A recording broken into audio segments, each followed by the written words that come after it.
actually instigating this, this wedge from dividing both the armed forces and the PNP? Well, una-muna, bago ko sagutin yun, precisely we call on the President to step up because without direction and leadership, ang agencies po ng gobyerno ay nagkakanya-kanya. And in the process of defending oneself, they malign the other. So yun po ang pinapanawagan po natin. And we cannot deny na ginagamit po ito ng interest groups, no, in destabilizing the government. No? It cannot be denied na nag-create po ito ng demoralization and polarization within the armed forces and the PNP. Kaya nga po, kung hahayaan natin magsalita ang lahat, which is not allowed in a structured organization like the AAP and PNP, sasabog po ang situation na walang control po ang ating Presidente. Kaya nga, pinapanawagan natin ang Presidente to step up at sasabihan ang ating AAP at saka PNP to stop once and for all. Because at the end of the day, ang seguridad po ng nakakaraming Pilipino ay nakasalalay sa ating AAP at saka sa ating PNP. So you're saying, your statement and your statement, sir, somehow confirms rumors now that there are rumblings that there is actually an active plot right now to... No. Does that confirm it, Congressman Ako, since you're the intelligence guy? Not necessarily. I myself, whenever I'm asked by members of the media whether I have information or reports and so forth, is a brewing coup d'etat is in the offing. I said no, I haven't received any report that the coup d'etat is in the offing. We haven't seen the signs. But there are rumblings. Well, definitely because of what happened in Mama Sapano, Maguindanao, there are grumblings. And if you look at the hearings conducted by the Senate, there are certain, shall we say, things which are not revealed by the persons concerned. And therefore, it gives or it lends or it adds to the speculation of other sectors of society, especially the members of media. If I may add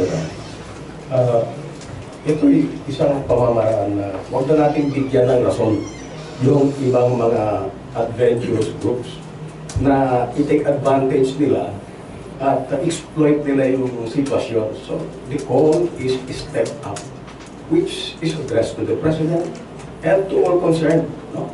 Hindi lang kay Presidente, but for everyone sa bureaucracy. And siguro dito rin sa atin sa legislative and even judiciary.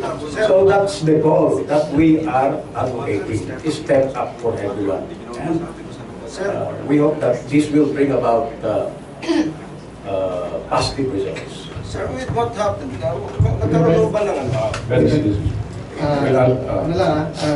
dagdag na context lang, if I may reiterate the context of our statement.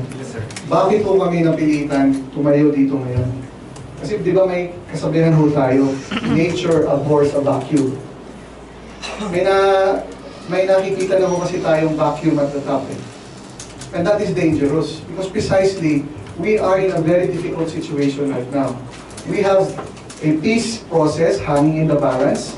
We have, as we speak ho, and in the past few days, meron na hong nagkaroon ng mga attacks ng NPA.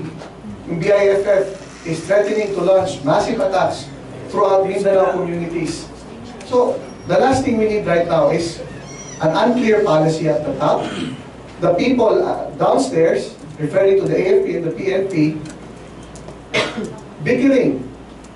Of course, the first thing you will hear from the functionaries of both organizations is that they are solid, nothing is wrong. We should expect that. Pero sinasabi ko natin dito, that is not the real case.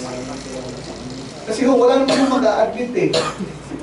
But from our peculiar experience, and from where we sit right now, we cannot allow these things to persist.